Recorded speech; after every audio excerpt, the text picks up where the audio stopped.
नमस्कार, मी रेणुका. बुलेटिनमध्ये तुम्हा सगळ्यांचं स्वागत. आणि या बुलेटिनमध्ये आपण बातम्या बघणार आहोत थोडक्यात. आणि सुरुवातीची बातमी आपण बघणार आहोत रायगडमध्ये झालेल्या महाडमधल्या दुर्घटनेची.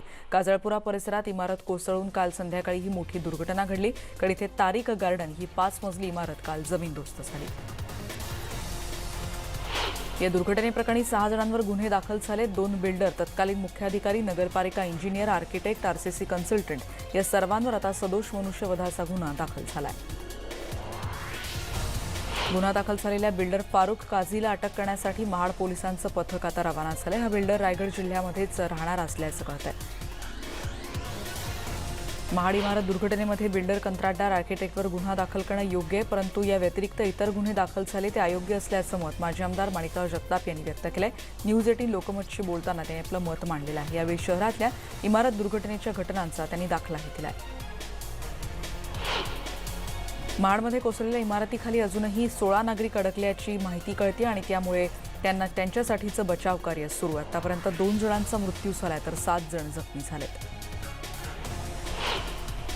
इथे मोठ्या प्रमाणात बचाव कार्य सुरू आहे. कॅमेऱ्याच्या सहाय्यानं ढिगाऱ्याखाली आणखी कोणी अडकले का याची पाहणी आता केली जाते. या बचाव कार्यात आता श्वान पथकाला देखील पाचारण करण्यात आलंय, जेणेकरून त्यांच्या मदतीनं या श्वान पथकाच्या सहाय्यानं बचाव कार्याला आणखी मदत होऊ शकेल. या दुर्घटनास्थळी सध्या मोठ्या प्रमाणावर बचाव कार्य केले जाते, पण सकाळच्या सुमारास पाऊस असल्यामुळे बचाव कार्यात काहीसा अडथळा आला होता. या दुर्घटनेला नगरपालिका प्रशासन जबाबदार नाही असं नगराध्यक्ष स्नेहल जगताप यांनी स्पष्ट केलं. रहिवाशांनी कधीच नगरपालिकेकडे तक्रारी केल्या नाहीत असं त्यांनी न्यूज 18 लोकमतशी बोलताना म्हटलंय. न्यूज 18 लोकमतच्या जबाबदार कोण या कार्यक्रमात त्या बोलत होत्या.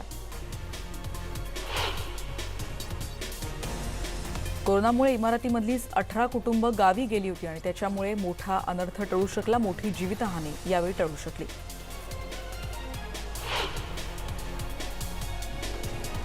घरातील 2 नातू काही क्षणात माझ्याकडे धावत येतील अशी अपेक्षा इथल्या एका आजोबांनी व्यक्त केली. महाडमधल्या इमारत दुर्घटनेत मोहम्मद अली बुके यांच्या मुलगी, 2 नाती आणि 1 नातू ढिगाऱ्याखाली अडकलेत. माझी मुलगी आणि नातवंड सुखरूप बाहेर पडतील अशी आशा त्यांनी व्यक्त केली आहे.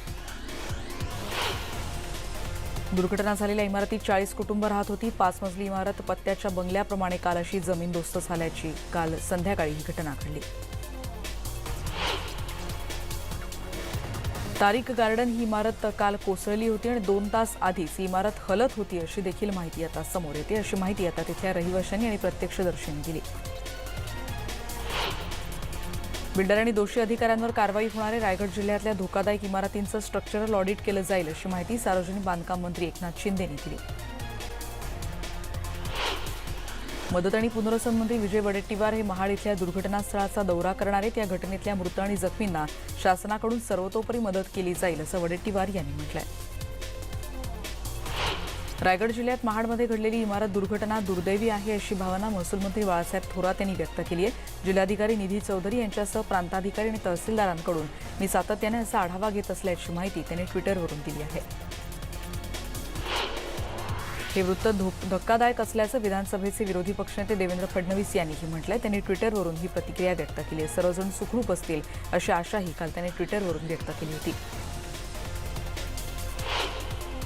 या दुर्घटनेनंतर अनेक प्रश्न उपस्थित होत आहेत. गेल्या काही वर्षात या भागात सिंगल लोड बेअरिंग इमारतींचं प्रमाण वाढल्याने प्रकार जीवघेणा आहे आणि प्रशासन देखील याकडे कानाडोळा करत असल्याचा आरोप होतो आहे. इतरही बातम्या आपण बघणार आहोत. सुशांत सिंगच्या प्रकरणात पुन्हा एकदा नीरज आणि सिद्धार्थ पिठाणीला चौकशीला बोलवलं जाण्याची शक्यता आहे. सुशांतचा मित्र महेश शेट्टीची चौकशी केली जाईल अशी शक्यता वर्तवली जाते. सीबीआयनं सुशांतच्या मृत्यू प्रकरणाच्या तपासादरम्यान सुशांतच्या आत्महत्येचं नाट्य रूपांतर केलं होतं आणि सुशांत ज्या रूममध्ये त्यानं आत्महत्या केली होती त्या खोलीची उंची 12 फूट आहे. तर सुशांतची हत्या करून मग त्याला कोणी फासावर लटकवलं का असं सीबीआयला वाटत नसल्याची माहिती सध्या सूत्रांकडून व्यक्त होते.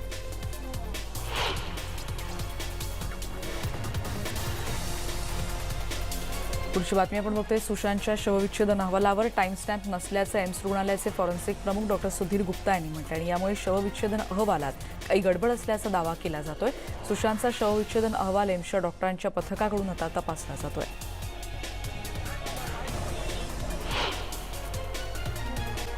त्याचं पोस्टमॉर्टम घाईघाईत उरकलं अशी देखील शंका आता उपस्थित होते.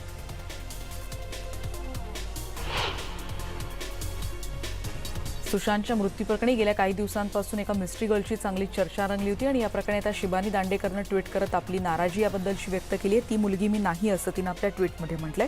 अफवा पसरवणं बंद करा असं देखील शिबानीनं या ट्विटद्वारे म्हटलं आहे.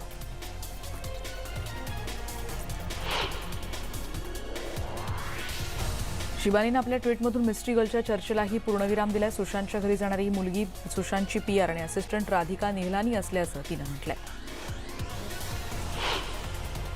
सुशांतवर एका ठिकाणी काळी जादू केली जायची असा आरोप सुशांतच्या कुटुंबियांनी केल्यानंतर आता सीबीआयनं त्या दृष्टीनेही तपास सुरू केला. रियाच्या सांगण्यानुसार सुशांतवर अंधेरीच्या वॉटरस्टोन क्लबमध्ये आध्यात्मिक उपचार सुरू होते असं कुटुंबियांचं म्हणणं आहे आणि त्यानुसार वॉटरस्टोन क्लबमध्ये देखील सीबीआयनं छापा टाकला.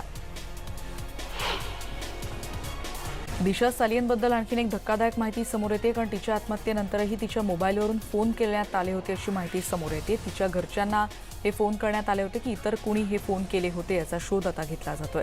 6 जूनला दिशा सालियननं केवळ 3 जणांना फोन केले होते. दिशा सालियननं 8 जूनला तिच्या मृत्यू प्रकरणी देखील अजूनही संशय कायम आहे. सीबीआय तपास सध्या वेगात सुरू आहे. काल सुशांत आणि रियाच्या सीएची देखील सीबीआयनं चौकशी केली. सुशांतच्या वडिलांनी सुशांतचे लहानपणीचे फोटो ट्विटरवर अपलोड केलेत आणि या फोटोसोबत त्यांनी अशी भावना देखील व्यक्त केली की चोरांच्या जाळ्यात तो फसला होता अशी भावना देखील त्यांनी यातून व्यक्त केली. इतरही बातम्या आपण बघणार आहोत. पुण्याच्या लष्कर पोलिसांनी एका प्रेमवीर चोरट्याला पकडलंय. पोलिसांनी या चोरट्याकडून तब्बल 80 चोरीचे मोबाईल्स हस्तगत केलेत. हे सगळे 80 मोबाईल हे रिक्षा चालकांचे आहेत. या चोरट्यानं याबद्दलचं उत्तर दिलंय, कारण आसिफ या चोरट्याची प्रेयसी काही महिन्यांपूर्वी एका रिक्षा चालकासोबत प्रेमसंबंध जुळल्यानं निघून गेली होती आणि त्याचा जबर धक्का बसलेल्या आसिफनं रागात फक्त रिक्षा चालकांचेच मोबाईल चोरायला सुरुवात केली होती.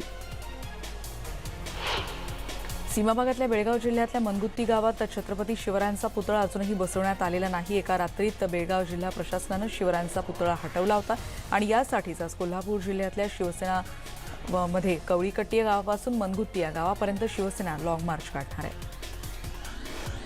मनसेनं कोरोनामुळे असलेल्या लॉकडाऊन संदर्भात एक सर्वेक्षण केलं होतं, ज्याच्या माहितीमध्ये लॉकडाऊन आता संपवला पाहिजे असं मत 70.3% लोकांनी व्यक्त केले, तर 89.8% जणांनी लॉकडाऊनचा नोकरीवर विपरीत परिणाम झाल्याचं म्हटलंय. लॉकडाऊनच्या काळात नोकरी आणि उद्योगधंद्यांसाठी सरकारकडून योग्य मदत मिळाली नाही असं 84.9% जणांनी सांगितलंय. व्यापाऱ्यांनी आज एक दिवसाचा राज्यव्यापी लाक्षणिक बंद पुकारलाय. बाजार समिती अंतर्गत आकारणी करण्यात येणारा सेस बंद करण्याची मागणी याद्वारे केली जाते. सेसच्या विरोधात नागपुरातले व्यापारी आक्रमक झालेत आणि व्यापाऱ्यांनी आज कळमना भाजी मार्केट बंदचं आवाहन केलं. त्यामुळे पुन्हा एकदा प्रशासन विरुद्ध व्यापारी असा संघर्ष इथे उभा राहिलाय. शहरातल्या व्यापाऱ्यांची संघटना असलेल्या नाग विदर्भ चेंबरचंही व्यापाऱ्यांच्या बंदला समर्थन आहे. काही सराफा दुकानदारांनी देखील दुकानं बंद ठेवण्याचाच निर्णय घेतलाय. नागपूर महानगरपालिका आयुक्त तुकाराम मुंडे यांना कोरोनाची लागण झाली आहे. ट्विटरवरून काल त्यांनी ही माहिती दिली. राज्यात गेल्या 24 तासात कोरोनाच्या 11,015 नव्या रुग्णांची नोंद झाली आहे. बरे झालेल्या रुग्णांची संख्या आता 14,219 वर आहे. राज्यात रुग्ण बरं होण्याचं प्रमाण 72.47% वर आहे. कोरोनाची दुसरी लाट येण्याची शक्यता आहे, त्यामुळे अधिक सतर्क राहण्याची गरज असल्याचं मत अजय मेहता यांनी व्यक्त केलं आहे. लवकरच अनलॉक 4ची प्रक्रिया सुरू होणार आहे. प्रक्रियेत केंद्र सरकार कोणते नियम शिथिल करतं हे बघणं महत्त्वाचं ठरणार आहे. 1 सप्टेंबरपासून अनलॉक 4ची प्रक्रिया सुरू होईल. यामध्ये शाळा कॉलेजेस बंदच राहतील अशी माहिती सूत्रांकडून मिळते आणि या टप्प्यात मेट्रो सेवेला मंजुरी मिळू शकते अशी शक्यताही व्यक्त होते. गृह मंत्रालय लवकरच याबद्दलची मार्गदर्शक सूचना जारी करेल. युवासेना अध्यक्ष आणि पर्यटन मंत्री आदित्य ठाकरेंनी पंतप्रधानांना एक पत्र लिहिलं आहे, ज्याद्वारे विद्यार्थी आणि त्यांच्या कुटुंबियांकडून परीक्षा रद्द करण्याची मागणी केली जाते. याकडे त्यांनी लक्ष वेधलंय. कोरोनामुळे परीक्षा घेणं धोक्याचं असल्याचं मत त्यांनी यातून व्यक्त केलंय. आरोग्यमंत्री राजेश टोपेंचा समर्थ बँक जालना इथला एक फोटो सध्या लक्ष वेधून घेतोय, कारण 2 व्यक्तींमध्ये योग्य अंतर ठेवून उभं राहण्याची गरज असताना देखील आरोग्यमंत्र्यांच्या जवळ अनेक कार्यकर्ते एकत्र येत फोटो काढत असतानाचा हा फोटो सध्या चर्चेत आहे. औरंगाबादमधली बातमी. तब्बल 12% नागरिकांमध्ये अँटीबॉडीज आढळल्यात आणि झोपडपट्टी भागातल्या 14.56% नागरिकांमध्ये अँटीबॉडी आढळून आल्याची माहिती जिल्हाधिकारी सुनील चव्हाण यांनी दिली आहे. कोरोनाचा फैलाव काही प्रमाणात कमी होत असल्याचंही जिल्हाधिकारी म्हणतात. लॉकडाऊन केला जाणार नाही, पण मास्क बंधनकारक आहे असं देखील जिल्हाधिकाऱ्यांनी स्पष्ट केलंय. वर्ध्यातली बातमी आणि जिल्ह्यात कोरोनाचा कहर सुरूच आहे. पोलीस अधीक्षकांच्या वाहनाचा चालकही पॉझिटिव्ह निघाला आणि त्यामुळे जिल्हा पोलीस अधीक्षक सध्या होम क्वारंटाईन आहेत. जिल्ह्यात कोरोना बाधितांचा आकडा 665 वर पोहोचला. आतापर्यंत 3 रुग्णांचा मृत्यू झालाय. कोविड लॉकडाऊन त्याचबरोबर डीजे बंदीमुळे साऊंड सिस्टीम आणि लाईट मालक यासह त्यांच्या कामगारांवर देखील उपासमारीची वेळ आली आणि त्यामुळे त्यांना आर्थिक पॅकेज जाहीर करावं, कर्ज माफ करावं, त्याचबरोबर डीजे वाजवण्यासाठीच्या नियमात परवानगी दिली जावी अशा मागण्यांचं निवेदन नुकतंच जुन्नरमध्ये देण्यात आलं. अमरावतीतली बातमी. विद्यापीठानं महाविद्यालय प्रवेशासाठी 31 ऑगस्ट ही तारीख आता दिलेली आणि अकोल्यातल्या शिवाजी विद्यापीठात प्रवेशासाठी विद्यार्थ्यांनी गर्दी केली होती. कोरोनामुळे यावेळेला विद्यार्थ्यांना प्रवेशासाठी रांगेत येताना फिजिकल डिस्टन्सिंग आणि मास्कचा वापराचं आवाहन करण्यात आलं. कोल्हापुरात सातवणे गावात प्रवेश केला तर गणेशोत्सव काळात प्रवेश केला तर 500 रुपयांचा दंड आता मोजावा लागणार आहे. बाहेरून गावात प्रवेश करणाऱ्यांकडून ग्रामपंचायत दंड वसूल करेल. गणेशोत्सव काळात देखाव्यांचं गाव म्हणून सातवणे गाव प्रसिद्ध आहे. इतरही बातम्या आपण बघणार आहोत. मुख्यमंत्री येडियुरप्पा बेळगावमध्ये दाखल झालेत. कर्नाटकचे मुख्यमंत्र्यांच्या आगमनावेळी शेतकऱ्यांनी निदर्शनं केली आहेत. जमीन अधिग्रहण कायदा रद्द करा अशी मागणीसाठी निदर्शनं करण्यात आली. नांदूर माध्यमेश्वर बंधाऱ्यातून मराठवाड्यातल्या जायकवाडी धरणासाठी विसर्ग कायम आहे. प्रतिसेकंद 12,766 क्युसेक इतका विसर्ग सध्या केला जातो. इगतपुरी आणि त्र्यंबकेश्वर तालुक्यात पावसाचा जोर कायम आहे. धरणांच्या पाणलोट क्षेत्रात सध्या जोरदार पाऊस सुरू आहे. आज घरोघरी गौराईचं आगमन होतंय आणि इथे शुभमुहूर्त पाहून यासाठी मुखवट्यांची आणि त्याचबरोबर गौराईच्या आगमनाची तयारी केली जाते.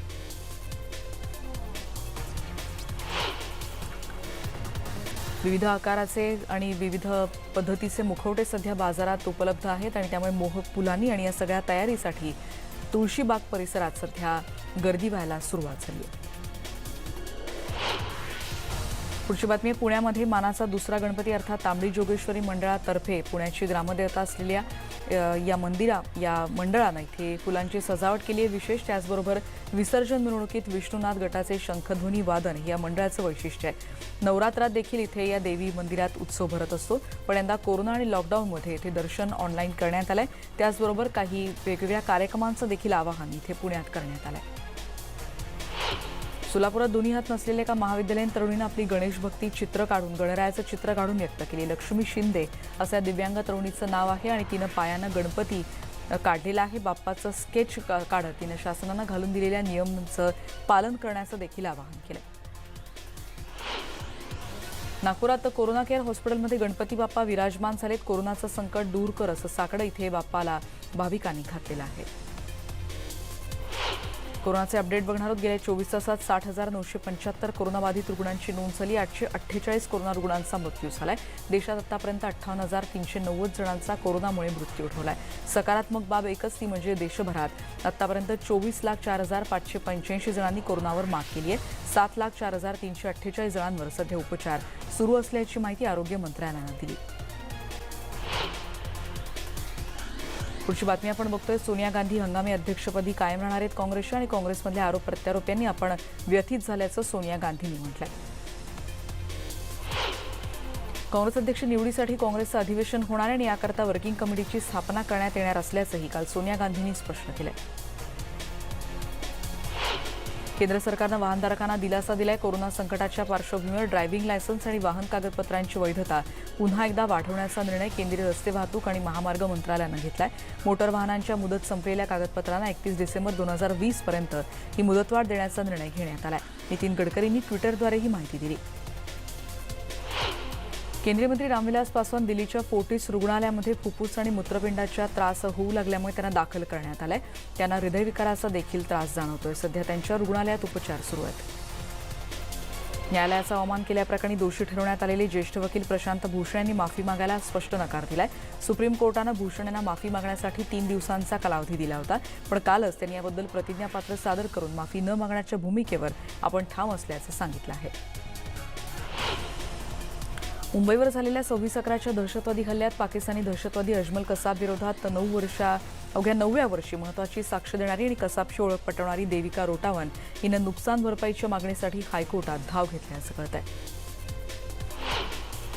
केंद्राकडून सगळ्यांनाच मोठा दिलासा मिळाला. तेल, टूथपेस्ट त्याचबरोबर साबणासारख्या दैनंदिन वस्तूंसोबतच सिनेमा तिकिटांवरच्या जीएसटीत आता घट झाली आहे. सलग चौथ्या दिवशी सोन्याच्या किमतीत घट झाली आहे. सोनं प्रतितोळा 51,780 रुपयांवर आलंय. लॉकडाऊनच्या काळात सोन्यानं उच्चांक गाठला होता. चांदीच्या किमतीत 860 रुपयांनी घट झाली. यंदा चांदीचा आत्ताचा दर 66,207 इतका आहे. महाराष्ट्रातल्या अभियांत्रिकी प्रवेश परीक्षेला स्थगिती देण्याची याचिका सुप्रीम कोर्टानं फेटाळून लावली आहे. कोर्टानं आधी जेई आणि एनईटी सारख्या परीक्षा घ्यायला परवानगी दिली आणि आता आम्ही एका राज्यात परीक्षा कशा रोखू शकतो. गेल्या काही प्रकरणांमध्ये आपण आमच्या ऑर्डरची तपासणी केलेली असेलच असं सुप्रीम कोर्टानं याद्वारे म्हटलंय. राजस्थानमध्ये भिलवाडा जिल्ह्यातल्या मंडणगडमधल्या गोवटा धरणावर पिकनिक प्रेमींना पोलिसांचा प्रसाद मिळालेला आहे. कारण इथे नियम पायदळी तोडून धरणावर पोहण्यासाठी लोकांनी गर्दी केली होती. इथे पोलीस धरणावर पोहोचले आणि त्यामुळे पर्यटकांची तारांबळ उडाली. पोलिसांनी सौम्य प्रसादून इथे तिकडची गर्दी आता पांगवलेली आहे. इतरही बातम्यांचा पुन्हा भेटणार आहोत एका ब्रेकनंतर. पहा फक्त न्यूज 18 लोकमत.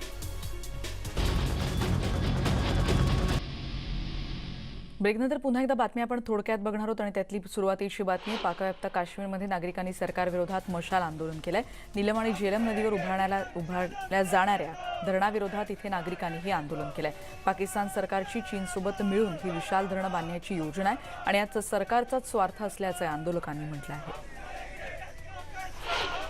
दिल्लीत अटक करण्यात आलेल्या दहशतवादी अबू युसुफच्या आईनं धक्कादायक खुलासा केला. अबू युसुफ गेल्या 3 वर्षांपासून बॉम्ब बनवण्याचं काम करत असल्याचं त्याच्या आईनं सांगितलंय. कोरोनामुळे भारतातलं क्रीडा क्षेत्र गेल्या 5 महिन्यांपासून ठप्प असलं तरी लवकरच देशांतर्गत क्रीडा स्पर्धा सुरू होतील असा आशावाद केंद्रीय क्रीडा मंत्री किरेन रिजिजू यांनी व्यक्त केला. दिल्लीतल्या जवाहरलाल नेहरू स्टेडियमची पाहणी केल्यानंतर रिजिजू यांनी क्रीडा क्षेत्राच्या पुन्हा सुरू होण्याबद्दलचं हे मत व्यक्त केलं. जमैकाचा सर्वोत्तम धावपटू ज्याला मानलं जातं त्या उसेन बोल्टला आता कोरोनाची लागण झाली. बोल्टनं नुकताच त्याचा 34वा वाढदिवस साजरा केला आणि कुठलेही नियम न पाळता मित्रमंडळींसोबत त्यानं वाढदिवस साजरा केला आणि त्यानंतर त्याला कोरोना झाल्याचं आता सिद्ध झालंय.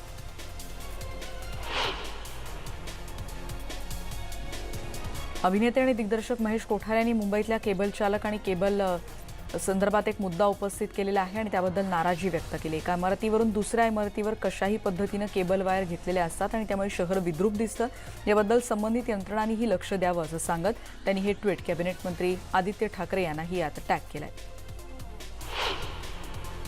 सुप्रीम कोर्टाच्या निर्णयाविरोधात टीका करणाऱ्या अभिनेत्री स्वरा भास्करला दिलासा मिळाला. कारण सुप्रीम कोर्टाचा अवमान केल्याप्रकरणी खटला चालवायला अटॉर्नी जनरलनी याला परवानगी द्यायला नकार दिला. अयोध्येप्रकरणी सुप्रीम कोर्टाच्या निर्णयावर तिनं टीका केली होती. प्रियंका चोप्रानं तिच्या वडिलांविषयीचा एक व्हिडिओ शेअर केला आणि त्यांना वाढदिवसाच्या निमित्तानं त्यांनी या व्हिडिओमधून शुभेच्छा दिल्या. खाली पिली या सिनेमाचा टीझर रिलीज झाला. अनन्या पांडे आणि ईशान खट्टर हे दोघंही या सिनेमात दिसतील. लॉकडाऊनमुळे या चित्रपटाचं शूटिंग रखडलं होतं. 11 तारखेपासून शूटिंग पुन्हा सुरू होतंय. या सगळ्या बातम्यांचा आढावा घेतल्यानंतर आता या बुलेटिनमध्ये इथेच थांबतोय. पहा फक्त न्यूज 18 लोकमत.